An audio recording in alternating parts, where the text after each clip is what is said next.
జన్మదినం కూడా కలిసి రావడం చాలా సంతోషకరంగా చూస్తున్నాం. అదేవిధంగా మాదిగామని వీళ్ళు స్మరించుకొని అది వీర మరణాలతో ఏబీసీలు సాధించుకున్నారని చెప్పేసి తెలంగాణ సమాజానికి అర్థమవుతుంది. ఆనాడు బిఆర్ అంబేద్కర్ ఏదైతే అగ్రకులాల ఆధిపత్యం కుల నిర్మూలన తర్వాత సామాజిక అసమర్థతలు ఏదైతే ఆధిపత్యం చెలవస్తారో వాళ్ళ మీద తిరుగులేని పోరాటం చేసినటువంటి బిఆర్ అంబేద్కర్ అస్తమించిన తర్వాత అవతరించిందే ఎంఆర్పీఎస్ అని చెప్పేసి ఇవాళ భారతదేశం ప్రజలు గ్రహించాల్సిన అవసరం ఉంది. అన్యం పుణ్యం ఎరగని అమాయక ప్రజలకు అండగానే ఇచ్చింది ఎంఆర్పీఎస్. సాంఘిక న్యాయము, ఆర్థిక న్యాయము, సామాజిక న్యాయము, రాజ్యాంగ పొలంలో ఉన్నటువంటి ప్రతి రిజర్వేషన్ ప్రతి పౌరునికి అందాలనే ఉద్దేశంతోనే ఎంఆర్పీఎస్ ఆవిర్భవించి ప్రజల పక్షాన నిలిచి సాధించి పెట్టింది ఎంఆర్పీఎస్. ఈ దేశంలో సమాజంలో ఎంఆర్పీఎస్ ఎనలేని పోరాటాల పరంగా ఎన్నో నిర్బంధాలు పెట్టి జైలు వేసినటువంటి అమాయకులను కూడా అన్ని విధాల నానా తిప్పలు పెట్టి ఇచ్చినటువంటి కొన్ని ప్రభుత్వాలను తీరు ఎదుర్కొని వడ్డీకన్నా సాధించే ఘనత ఎంఆర్పీఎస్.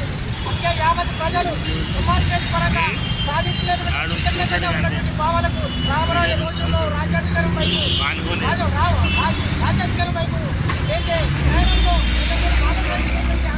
ఆకాంక్ష మేరకు అందరూ పెట్టుకోవడం కోరుతున్నాం. ఎంఆర్పీఎస్ 30 ఏళ్ల పోరాటంలో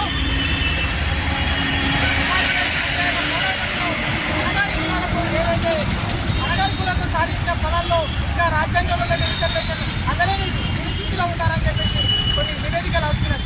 అందుకే జీవంతంగా పరిణామాన్ని అణగారిన కులాలకు రిజర్వేషన్ ఫలాలు అందాలని ఆయన ప్రాణత్యాగాన్ని చేసి నిస్వార్థంగా అంబేద్కర్ పరంగా అంబేద్కర్ ఏదైతే ఆయన జీవితాన్ని బహుమతిగా కలిసి ఆయన సమాజానికి ఇచ్చినో కృష్ణమల్లి కూడా అదేవిధంగా జీవితాన్ని త్యాగం చేసి వర్గీకరణ ఫలాలు ప్రతి ఉపకులాలకు ఇచ్చే విధంగా పోరాటం చేసి ఇలా ఉపకులాలకు గౌరవంగా బతికే విధంగా రిజర్వేషన్ పరంగా రాజకీయ ఉపాధి అవకాశాలు పొందే విధంగా అదొక స్థానంలో నిలబడే కారణం ఇలా మందకృష్ణ మాదిగా ఇలా దేశ ప్రజలు సమాజము ఆయన గౌరవంగా గుర్తించాల్సిన అవసరం ఉంది. కాబట్టి ఇలా ఎంఆర్పీఎస్ ఆవిర్భావ దినోత్సవం పరంగా అందరికీ సమాజానికి శుభాకాంక్షలు తెలియజేస్తున్నాం.